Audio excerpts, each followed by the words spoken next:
Okay, so we're up to the end of the handout that I made, this beginning part of the chapter 3 of the Laws of Tshuvah, the Rambam. And he had just told us that the shofar, which we call Rosh Hashanah, has a secret or an illusion attached to it to wake up from our slumber and our neglect of our spiritual condition and pay attention and try to improve. Now he draws a conclusion, which I don't fully understand. I'll share with you what I can do for it. You may ask other people to see what they can come up with. I haven't seen the commentators talk about it. Accordingly, throughout the entire year, a person should always look at himself as equally balanced between merit and sin, which would mean he would be a Benoni, and the world as equally balanced between merit and sin. Now, if that were true, that he's equally balanced and the world is equally balanced, if he performs one sin, he tips his balance and that of the entire world to the side of guilt and brings destruction upon himself and upon the world as well. On the other hand, if he performs one mitzvah, he tips his balance and that of the entire world to the side of merit and brings deliverance and salvation to himself and others. This is implied by a verse in the book of Proverbs: a righteous man is the foundation of the world. He who acted righteously tipped the balance of the entire world to merit and saved it. Now, it's quite obvious that probabilistically this is almost never true. In fact, it may never be true. Exactly balanced. Even for an individual person with the myriads of actions that he performs. And of course, it's begging the question, because we don't know exactly how to count actions, when you put on your jacket, is it one action or is each sleeve a separate action? There are thousands of, uncountable number of actions. The idea that they happen to be equally balanced, the 50-50, seems to be very, very unrealistic. And temperamentally, it bothers me to be told that I have to engage in looking at the world in an unrealistic way. It's like fantasizing. My pull is the pull to truth, and to deal with the world in its real character. So I have two suggestions here. As I say, I don't think either one is really fully satisfactory, and I can't combine them, but I think they give some leeway. It's halftime, and the home team is behind by 17 points, football game. And the coach is talking to the team. Listen, guys, yeah, it was a rough first half, but we can do it. It's possible. If we really push, and this time we pay attention to the quarterback, we'll be able to overcome the deficit, and we'll be able to win the game. Now, the coach knows that they're not going to win the game. And maybe some of the more experienced players also know that they're not going to win the game. But if you go into the second half thinking that you can win the game, then you'll do better than otherwise, and you lose by less. And that's an improvement. Instead of losing by 17 points, maybe you lose by 3 points. You pick up 2 touchdowns, you're only 1 field goal behind. Now, a person can sort of talk himself into this, knowing that he's entertaining an idea which is very low probability, but if he focuses on the idea, he will inspire himself to do considerably better than he would have had he not focused on that idea. It's not really believing it. If somebody asked you, true or false, you're going to win the game, but you psychologically focus on winning the game. So here, someone asks, what do you think the probability is that you are exactly 50-50 and the world is 50-50, and those aren't the same, obviously? They say next to nothing. But if I think of it that way, if I focus on that, I'm likely to do a better job than if I don't. That's one possibility.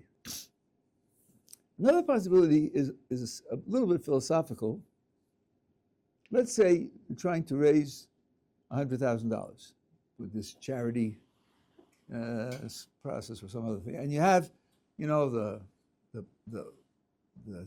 up to 100,000 and the red line, it's going up and up, and we're only 20,000 behind, we have 6 hours to go.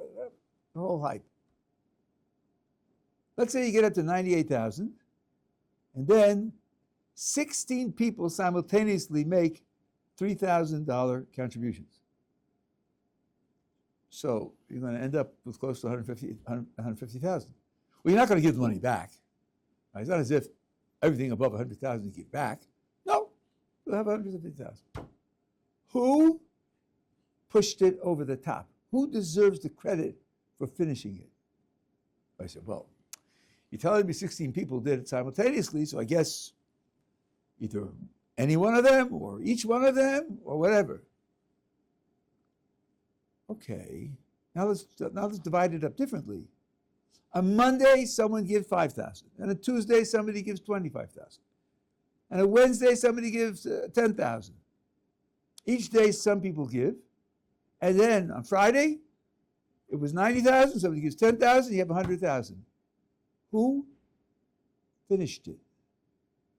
Well, in time, the guy who came last. But look, in making the 100,000, the last 10,000 doesn't do any more than the first 10,000. You look at the guy who gave the first 10,000. Without him, you wouldn't have finished. So everybody is equally participating in finishing it. So now let's say you end up with 150,000. Who's responsible for pushing it over the top? Everybody is. Because everybody's responsible for the 150,000 which they got, which pushed it over the 100,000. It isn't as if, well, these guys really count. These guys are just extra, just fluff, just icing on the cake. Because all the money supports the final sum equally. So now, let's take the count of the world. People have merits and sins. And let's say it's 60-40. And someone does a mitzvah and contributes a merit. Well, it's his mitzvah together with all the other mitzvahs that pushes it up to 60. So he has a hand in pushing it over 50 and saving the world. Of course, other people have those hands also. But so what? Indeed, if in the case the Rambam describes, this one guy does the mitzvah and saves the world, he only saves the world because of all the other mitzvahs that other people did, which total 50% plus one. Without that, he wouldn't have saved the world. So in the end, he's not doing more to save the world than anybody else. It's just that he describes a situation where in this one decision, he can determine the outcome. That's something else. But certainly asking if the world survives and a person does a mitzvah, whether he's contributed to saving the world, he definitely has. So the Rambam has added another dimension, which I can't fully explain because I think it's very unrealistic, in probabilistic terms, very unrealistic that a person would be in that condition. He wants you to have it in mind. That's what the Rambam says. Okay, so this is a kind of, if you think collectively, you think if you're contributing to a collective effort to accomplish a result, that helps motivate you to do it correctly. Let me say a little about this philosophically, because it really happens to be a highly discussed philosophical issue. There's a standard argument, why should I vote? It is 100% certain that my vote will not change anything about the outcome. Not who wins and who loses, and not how many from the suburbs of New York voted this way or that way, or my one vote isn't going to count at all. So why should I vote? Why should I pay my bus fare? The budget for the bus fare of Jerusalem is $250 million a year. And the basis of the money they have, they build new roads, they buy new buses, and so forth and so on. My yearly contribution of $200 isn't going to make any difference whatsoever with what they do with that $150 million. And nothing's going to be lost if I don't pay. Why should I pay? So the very common thought that people have is, well, what if everybody thought like you? What if everybody did like that? So then, let's say the bus system, the transportation system would collapse.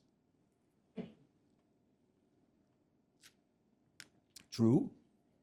If everybody thought like me, the bus system would collapse. But They don't think like me. And my not paying isn't going to convince anybody to change his habits. So why should, what if, which isn't true, and we all know it isn't true, why should that affect my decision? So what? So what if everybody who would think like me would collapse? That's true, but it's not relevant to me because I don't live in that world. Some put it this way. Is it permissible to turn on the water in your house at 8:33 p.m.? What if everybody in the city all simultaneously turned on the water at 8:33 p.m.? What would happen? The water mains would break. So maybe you can't do that because if everybody did that, it would be a disaster. Yeah, but they're not going to do it. People's usage of water is distributed throughout the day, so they don't all turn it at the same time. So therefore, what if they all did it? Shouldn't play any role in the decision that I make. The what if they did it doesn't help. If they all decided not to pay the bus fare, my $200 wouldn't make the bus system run. It wouldn't help. And if they're all going to do it anyway, and if it's 50-50, again, out of $150 million, 200 doesn't play any role. 200 has no effect. So the what if everybody did it is regarded philosophically as not a valid argument. So then what can you say? I know an answer that's given philosophically. Maybe there are other answers, but this is one which I think has purchase. So I'm going to ride the bus. I'm not going to pay the fare. On the grounds that by not paying the fare won't make any difference to the outcome. But someone says to me, look, you're benefiting from the bus system and you're not paying your fair share to support it. So you're cheating on the system. You're doing something that's unfair, something that's unjust. Yes, in terms of practical consequences, it makes no difference. But practical consequences aren't the only considerations that are relevant morally. There are also certain rules for action which either take no account of the consequences or override the consequences. And here, you're fouling up one of them. I'll give you an example of a rule of action which doesn't take into account, in fact, overrules the consequences. Let's suppose you have 5 people who are dying, who need transplants in order to survive. Each one needs a transplant of a different organ. And then there's George.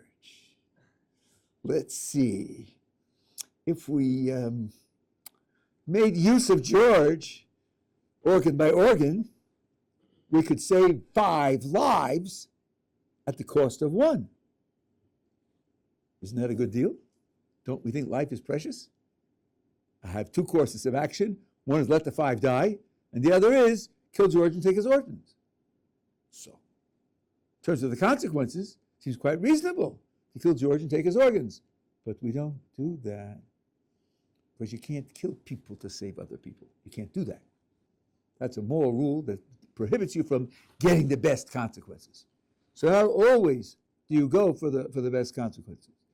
Here, in the case of the bus system, if I'm riding the bus, I'm getting the benefit of a group action, a cooperative action. And if a person gets a benefit of the cooperative action, he has a moral responsibility to pay his fair share towards the success of that action. And that's what's being violated. So, here too, it's the idea that you're paying your fair share. When a person does a mitzvah, he's contributing to the success of the world to continue to exist because he's contributing his fair share. Doesn't have to be that if I don't do it, the whole world's going down the drain. No, I'm benefiting from the existence of the world. I have to pay my fair share in keeping it in existence. Okay, we're together so far? Okay, so here's another handout.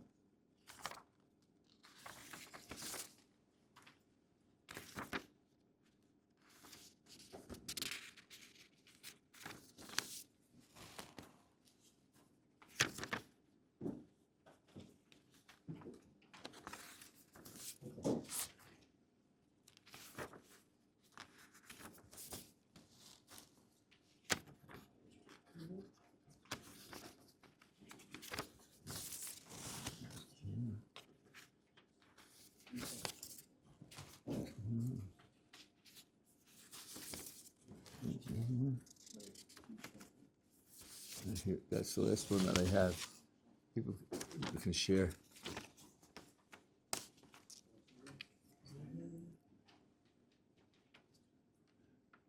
This is chapter 7, law 6. I'm putting it in here because I want to make sure that we get to it and cognize it. Tshuvah is great, for it draws a man close to the Shekhinah. Shekhinah means God's presence. As it says, return, O Israel, to God, your Lord. And you have not returned to me, declares God. And Jeremiah says, if you will return, O Israel, you will return to me. We spoke a few times about the idea of returning. Returning, we said, was I used to be somewhere and I become distanced from that place. I'm going back to the place where I was before. That's what return means. Where was I? Well, in all these verses, God says, to me.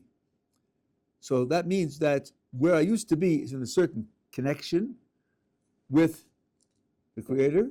I become distanced from there. I have to return to Him. The verse says explicitly that you're returning to a certain connection to Him, a certain relationship with Him. Implies that you will turn in Tshuvah, you will cling to me, you'll be attached to me. That means if that's what we're told to do, then that is the outcome. Tshuvah brings near those who were far removed. Previously, this person was hated by God, disgusting, far removed, and abominable. Now he's beloved, desirable, close, and dear. From one extreme to the other extreme. Now, we have mentioned that Tshuvah functions no matter what the transgression is. Even idol worship, and no matter how many times it was done. So, some transgressions in our literature earn a very strict rejection by God, not all of them, but some, or a combination, or a repetition, or the way in which it was done. No matter how much he did, and no matter how strict and bitter God's response is, if he does Tshuvah, it turns it over to an ideal connection. Similarly, we find God employs the same expression with which he separates himself from the sinners to draw us close and repent. In other words, when God expresses how distant he is, he uses the same metaphor, the same poetry to describe that after Tshuvah, he'll be connected to them. Here's a verse in Hosea.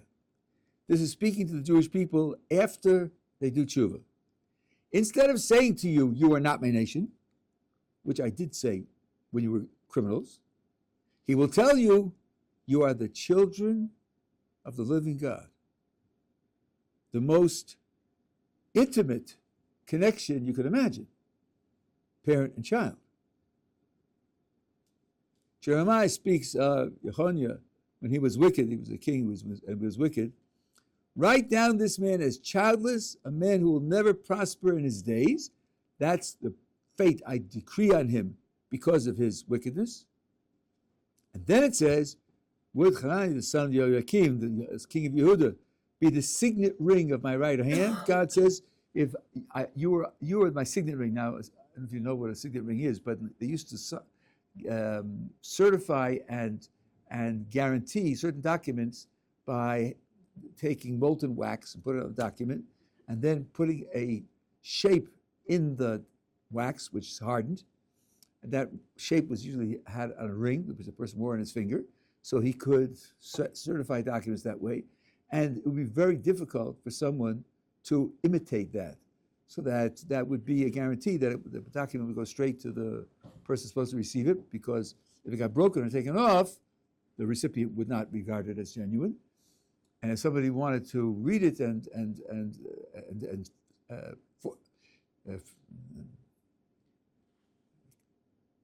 manufacture a substitute, it wouldn't be exact. So the person who receives it would know that right away. That's how it was getting out. So therefore, the signet ring was very precious. And God says about him when this king, he said, even if he would be as important to me and useful to me as a signet ring on my right hand, I would tear him off. However, after he repented, he said, on that day declares the God of hosts, I will take you, Zerubbabel, son of Shealtiel, my servant, and I will place you as a signet ring. So just as I would have disposed of you as a signet ring when you were a criminal, so now that when you repair your condition, I will replace you as a signet ring. So you see that the same phraseology is used for the distance and for the closeness. Now, this is very important.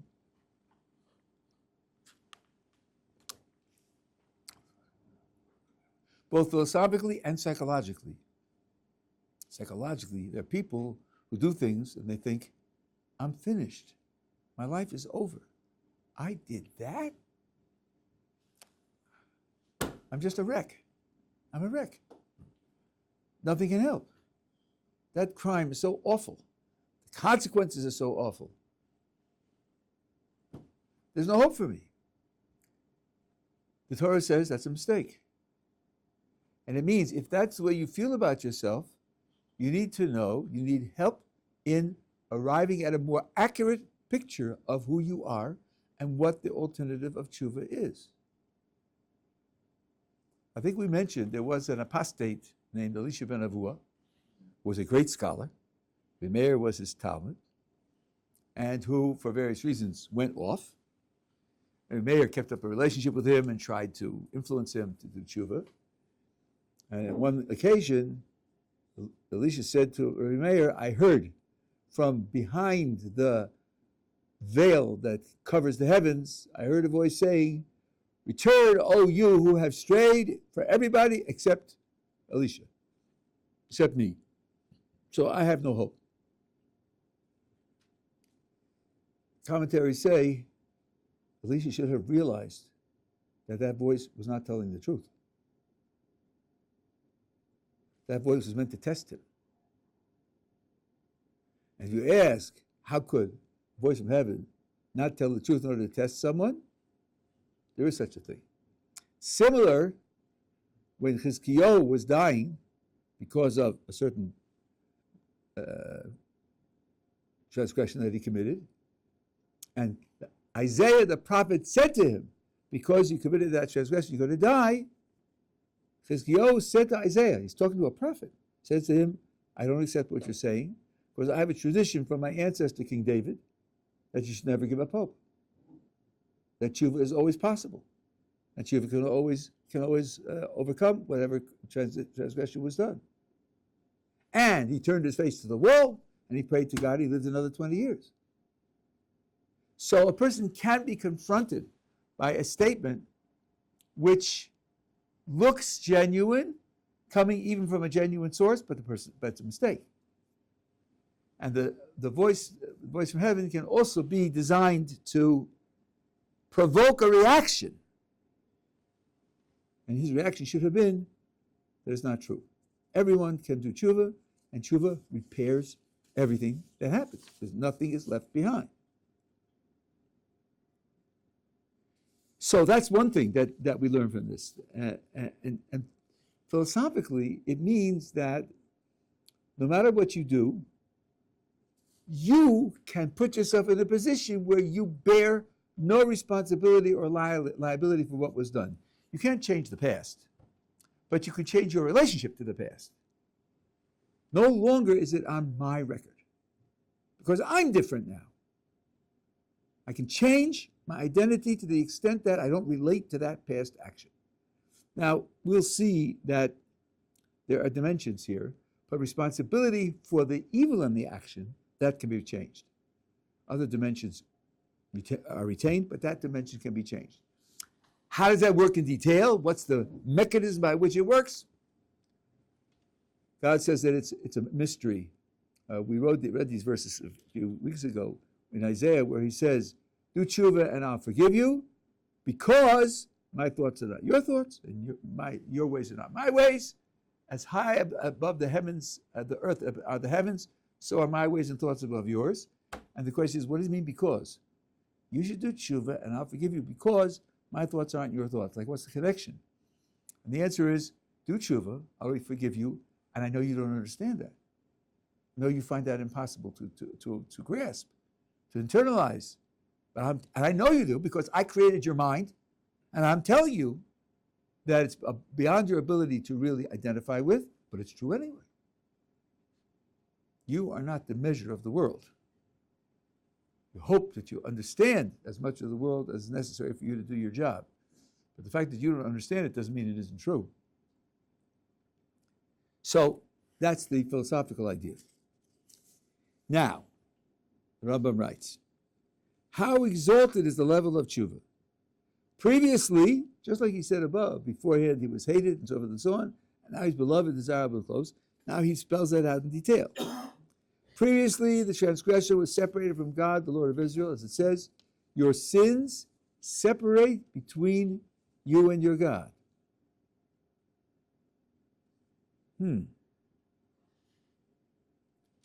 So if you feel distant, you feel, usually, most rules have exceptions, but usually it's because something you did is standing in the way. He would call out to God without being answered. He prays, God doesn't answer him. Even if you pray many times, I will not hear. Now comes the difficult one. He would fulfill mitzvos only to have them crushed before him. As Isaiah states, who asked this from you to trample my courts? Malachi, oh, were there one among you who would shut the doors that you might not kindle fire on my altar for no reason? I have no pleasure in you, nor will I accept an offering from your hand. Now he's clinging to the Shekhinah, to God's presence, where it says the opposite. And you cling to God, your Lord. He calls out to God and is answered immediately. It says in Isaiah, before you will call out, I will answer. He fulfills mitzvot and they are accepted with pleasure and joy. God has already accepted your works. God desires them. Then shall the offering of Judah and Jerusalem be pleasing to God as the days of old and former years. So I think it's this beautiful, beautiful poetry about the transition of what you can hope for, what it is that you can accomplish when you do Tshuvah. The description of doing mitzvahs and having them not accepted is a hard thing to understand. And if you look at the commentaries, some say it doesn't mean all mitzvahs. It means some mitzvahs. Rabbi Chanan Spector says it means mitzvahs that you do with an impure motivation for selfish reasons. They will be crushed. But if you do it sincerely to serve the Creator, then they won't be crushed. Which means, by the way, we're not dealing with a person who's a criminal, he does get credit even for the ones that are done for selfish reasons. That's another topic, but that's definitely a correct implication. But again, that means the Rambam is not talking about all mitzvahs. Another sefer says that doesn't include the study of Torah, not that mitzvah. That will be accepted, all the others won't be accepted. So it is fair to read the Rambam in a more limited statement. There are mitzvahs that will be crushed before him, and that's part of the penalty of not having done Tshuvah and being classified among the wicked. I heard from the brothers of Rabbi, you should be well and be healthy. In 1977, I was here because I had a sabbatical, and I went to his Shalshudas the Shabbos before Tisha B'Av, and he said something which I have repeated in his name hundreds of times. I think it's very profound, and I think it fits here in the Rambam. Although he didn't mention the Rambam, I think it fits here. Father Rabbi said we have on record certain mitzvahs which the tradition says that if you're wicked, you shouldn't do them.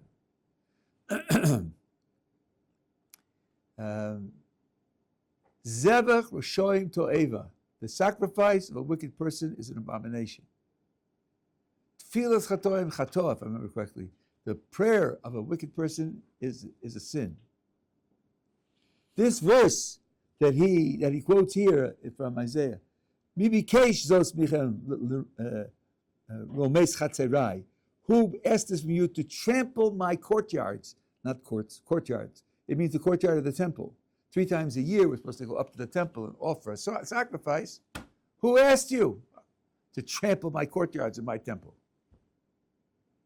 Amar Hashem l'Rosha, Malach al-Saper Chukai, God says to the wicked person, why are you reciting my laws? Why are you learning my Torah?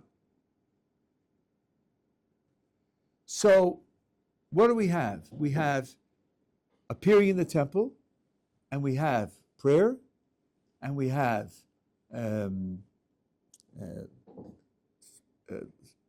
learning Torah, and sacrifices. The Rabbi explained as follows. First of all, the purpose of every mitzvah is to achieve dveikus, what we talked about before, being connected to God. This in itself is something that you have to meditate on.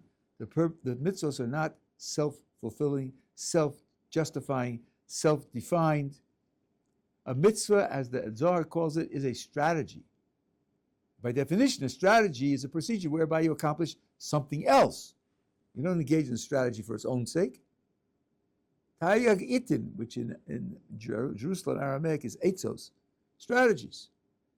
What is the goal of every mitzvah? The goal of every mitzvah is to achieve some kind of attachment to God, to increase the attachment to God. In addition to that, some mitzvahs, the performance is an expression of attachment to God. Not just a means to it, but it's an expression of being there. Not all mitzvahs are like that, but some mitzvahs are. So, for example, a korban, a sacrifice, there's no word for the English sacrifice in Hebrew. Korban means something which makes you draw close, from the verb lekarev. Mincha means something which is a gift. The word sacrifice in English has the implication that I'm losing out. You know, I'm losing out on something. So it's just not true. Imagine you invest in a scheme that's going to pay 20% per year. Somebody says to you, "Can you lend me $10,000?" I'm sorry, I have no cash. No cash? Wow, what happened to you? How did you lose all your cash? So I didn't lose it. I invested it. At the end of the year, I'm going to have a very fine take. So the fact that I can't use it now doesn't mean I lost it. I invested it. There's no such thing as a sacrifice. But it's a korban which is supposed to bring you close. The act of the mitzvah is supposed to be something which brings you close to the Kodesh Baruch Hu. Not that it's a means by which it will be accomplished externally. It itself is a coming close. Coming to the courtyard of the temple and offering a sacrifice, obviously the same thing. Aliyah l'regel, 3 times a year, you have mitzvah to come up to the temple to present yourself in the place where God's presence dwells. In prayer, the position of prayer is standing in the throne room in front of the king on the throne, talking to him directly. And studying Torah also can be understood that way as well, because the Gemara says that certain types of suffering wouldn't be regarded as a gift from God to help you and improve you. And what's called Yisurim Shel Ahava in the Gemara. And the Gemara's criterion is, if the suffering makes it hard or impossible for you to pray, or if the suffering makes it hard or impossible for you to learn Torah, that's not a gift from God to make you better. He wouldn't visit upon you suffering which makes it impossible to do those 2 things. Now, when you think about it, okay, it makes it impossible for me to learn Torah, that's very serious. Learning Torah is in some certain respects, the most fundamental mitzvah there is. But why is the other one prayer? According to everyone except the Rambam, prayer is rabbinic. Not even a biblical mitzvah. It's a regular prayer. If I were choosing another one, I would say Shabbos, just testimony to the creation. If you can't keep Shabbos, that wouldn't be Yisurim Shel Ahava. Or kashrus, a person who eats trade food, it spoils the spirit, it's timtum halev. No, he wouldn't do that. No, that's not what it says. The 2 are prayer and learning Torah. Why that combination? And I think the answer is because prayer and learning Torah are two halves of a conversation with God. In prayer, I talk to him, and learning Torah, he talks to me. It's not an accident that I learn what I learn when I learn it. Because Baruch Hu is running the world, and the circumstances which require me to learn a certain thing at a certain time are circumstances that are orchestrated by God. And if I were sensitive enough and deep enough, I'd be able to hear the message in the idea that I'm learning this in my present life condition. One proof of this is that Rabbi Shimon Bar Yochai, whose mikzoah, his profession, so to speak, was learning Torah, and he dedicated himself to it continuously because he learned Torah that way. He didn't pray. Because when he's talking, don't interrupt. Just listen. He did other mitzvahs. He put on tefillin, he said Shema, he sat in the sukkah, but prayer not, because they're two halves of a dialogue. So now the Gemara is telling us, because Baruch Hu would not visit upon a person suffering which breaks up the dialogue. Okay, so now let's look at this, the four that we have. We have coming to the temple to connect to God's presence, offering a sacrifice which is supposed to make a connection with God, being in dialogue with God through prayer and through study of Torah. Said the Belzer Rebbe, a mitzvah whose content is expressing dveikus, connection to God, that's not available to a Rasha. The Rasha has disconnected himself from God. A mitzvah whose purpose is to lead to dveikus, contribute to ultimate dveikus, which could work in 5 years or 10 years, that he could do. That's all right. But it's like play acting. That's why God responds so strictly to someone doing this when he's not on a level where it's appropriate. Why? Who told you to trample my courtyard? Why is he trampling the courtyard? Because the purpose of coming is to connect to the Shekhinah, and he's indifferent to that. So not doing that. Who asked you for your sacrifices? God is not against sacrifices. And though some people try to quote these verses out of context, it's only for a person whose sacrifice doesn't do what a sacrifice is supposed to do. And same true with prayer. You come and present yourself in my throne room with me sitting on the throne when it's something which you don't care about, it doesn't mean anything to you. I don't want you here. And the same with learning Torah. But the rest is not true. So it could be, since when the Rambam says he does mitzvos and they're crushed before him, or torn away from him, is probably a better translation, it could be that he's only referring to the ones which express dveikus, connection, because he's in a condition where that is simply not true. But not all mitzvos. I don't know of any record which says that a wicked person shouldn't keep kosher, or a wicked person shouldn't give charity. Indeed, one of the bitter verses in Jeremiah is, he says, I think this generation is hopeless, and if they should happen to have an impulse to give charity, please arrange that the person they give it to doesn't need money, so that they won't have the mitzvah. Meaning that if he did give money to someone who needed money, they would have the mitzvah. And it wouldn't be torn away from him. So I think that that's one way to possibly understand what the Rambam is saying. And it's a very profound idea altogether. Both the idea that every mitzvah has a purpose, particularly the purpose of acquiring and achieving ultimate dveikus, and number two, some are an expression of dveikus in and of itself. And those require special preparation, mental and physical preparation, so that you can experience what that mitzvah wants from a person. Okay? Yeah. Aren't you supposed to daven and learn Torah even if you're not into it and you're faking it to like make yourself kind of build up, and because eventually you will come to like do it out of purpose, or is that? Yeah, you are, but that depends upon what your situation is. We're not talking about a person now who, through no fault of his own, is in a position where he doesn't understand the words, and therefore it's hard for him to be inspired by it, and he has never practiced the mitzvah, so it's strange and clumsy for him, and that's a little bit embarrassing, and those are, we're not talking about that. There, for sure, you should do it in an incomplete way, and then come to do it in a more complete way. Talk about a person who, Torah is important, but so are cheeseburgers. And, so when McDonald's has a 2-for-1 sale, that's where you'll find me. That's what we're talking about. Talk something like that. Okay, have a wonderful Shabbos.